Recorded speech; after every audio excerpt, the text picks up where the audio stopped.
Good afternoon from rainy Bristol here in England. I'm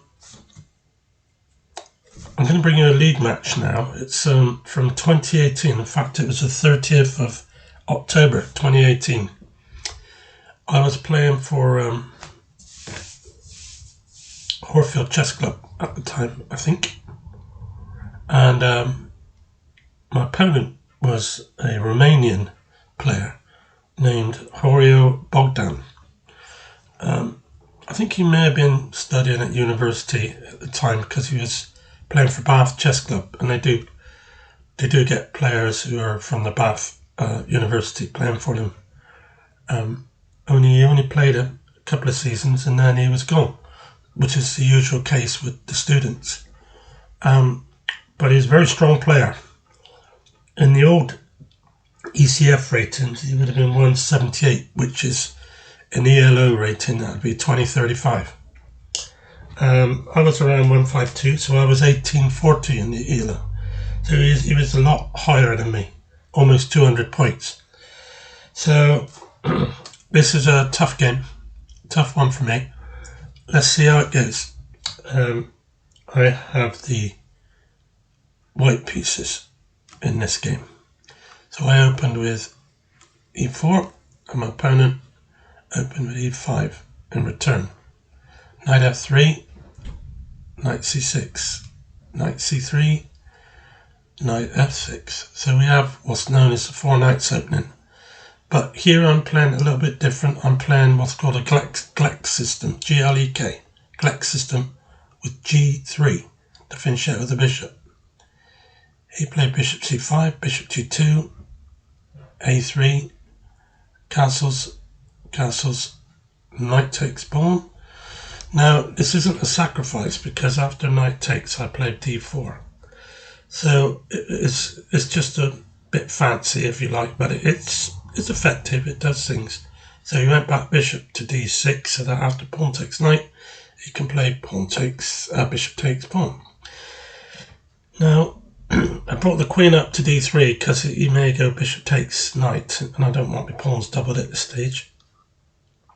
He played rook e8 and I played bishop g5, pinning the knight to the queen. This made him play h6 and I swapped bishop for knight. Bishop returned by taking my bishop.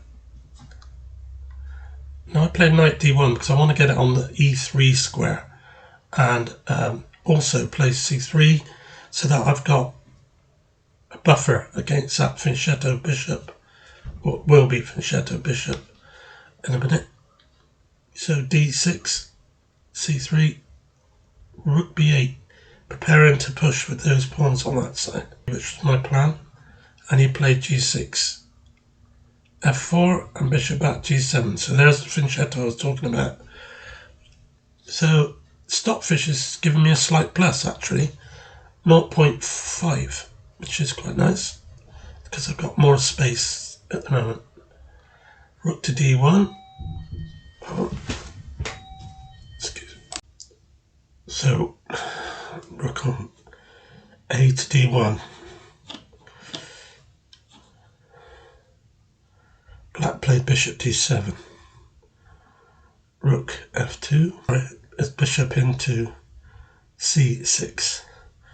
And with the bishop on c6, he has a nice attack with the rook and the bishop bearing down on that e-pawn, which is protected by my queen and bishop at the moment.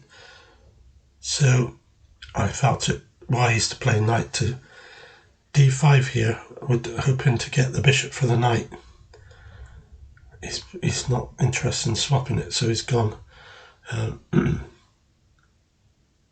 He's gone queen to d7. But here I have an opportunity of taking this bishop off because he can't play bishop b5 because of c4 and he can't play bishop a4 because of b3. So I'm going to get it, which is what I want. He's played a4, knight takes bishop, pawn takes, sorry. He's played pawn takes bishop on c6. So I have a 0.6 advantage here with the white pieces against my higher rated opponent. Now I played the rook across to e2, so that I'm giving plenty of protection to this pawn. He's played queen to e6, looking at capturing my a2 pawn. So I played b3 to prevent that. And he's played a4, which is a bit of a nuisance because that means we're going to get a swap off there. So I played c4. So if pawn takes pawn, pawn takes pawn, and I still have a good position. But he has a good bishop on the a1, h7 diagonal, which is very powerful in comparison with my bishop, which is behind my pawn. So he's gone rook into b4, preparing to double his rooks and put even more pressure on that b3 pawn. So I pushed the pawn on to try and shut out the bishop. And he's played pawn takes pawn. And I played queen into e4. I'm not so sure it was the best thing. I could have gone pawn takes pawn. But I played it because it gives me a chance to capture the c6 pawn. So he's played pawn takes pawn, forced me to play queen takes. I couldn't take the pawn on c6 because the rook takes rook on e2. So I took, he retook, I took again, he retook, and now we're really getting down to the end game. And he's a couple of pawns up. So he's now 0.3 better than I am. So I just played g takes f on 4. Pawn takes, rook takes. So again, he's still got 2 pawns more. Now he's got 1 pawn more. He's played rook to c3. That makes it very difficult for me. Bishop attacking his pawn on e6, so that if rook takes pawn, I got bishop takes pawn on d6, and I skewer the rook and the king in the check. So he played the king up 1 square, and I played my bishop back to protect that pawn. So he's played c4, c5, rook d7. He's moved his king up to g6. It's very hard to get to do anything. When you're pawned down against players of this caliber, it's hard to get back into the game. So king f2, h5, rook to d8. This could be good if I can get that c pawn off of him. King, now he's coming up. King f5, attacking that pawn. So I have to attack his bishop now. But instead of playing bishop d4 check, which I expected, he went bishop h6, which was good news for me because I was able to go bishop to d8, and now I've got an attack of my own. So he's now gone 2 pawns up again after rook takes pawn on c4, and I played bishop takes pawn on g6. So I'm going to win another pawn probably here, depending where he goes with the king. He took the pawn, and I took that one. So I'm still 2 pawns down now. But the more pawns come off the board, the better a chance I have getting at least a draw from this game. We have bishops of opposite colour squares, and that often leads to draws. Rook check on c2, king back to g1. And now he's starting to push these menacing pawns up the board. e5. Attack the bishop, rook g6, and he played the bishop in front. So I played h4. Now if he goes bishop takes pawn, I can play rook to g4 and pick up the bishop, which would be very good. But he moves it away to d8. So I check him on g4, and he's come down the board. And it's looking really hard for me. I check him again on g3, and he's gone king to d4 now. Staying well connected to his pawns. These are the pawns that are going to win in the game if he can manage it. So I played rook to h3 because I've got to defend that pawn which the bishop is attacking. he's pushed that c4 pawn now.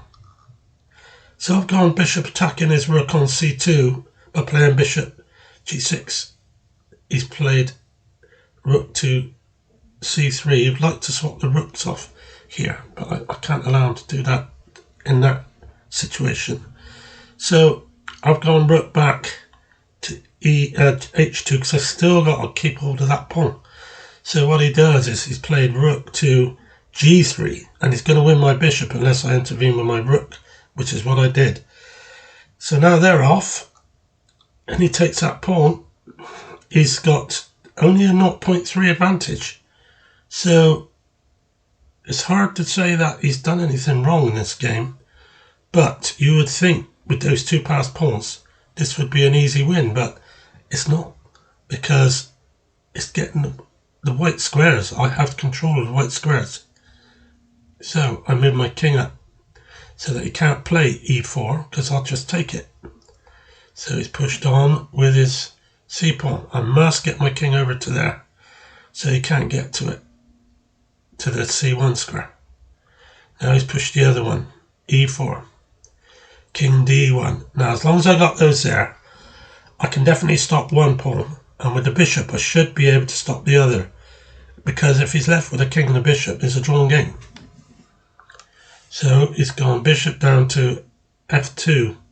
Not quite sure what he's hoping to do there, but I brought my bishop onto h5, so that will kill any chance of that pawn coming down. Bishop to g3, bishop to g4. Let's move the other pawn on now.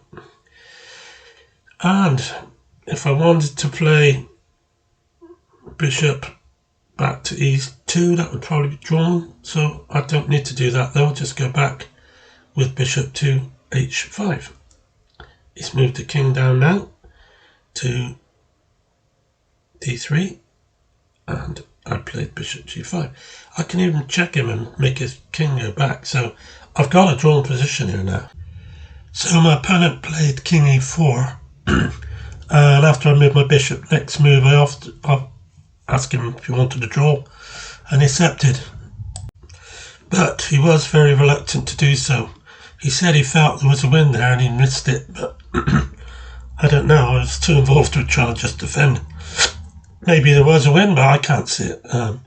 So there you go, that was a game with Mr. Bogdan from Bath, the Romanian gentleman. And I hope you enjoyed the game, and I'll look forward to seeing you very soon.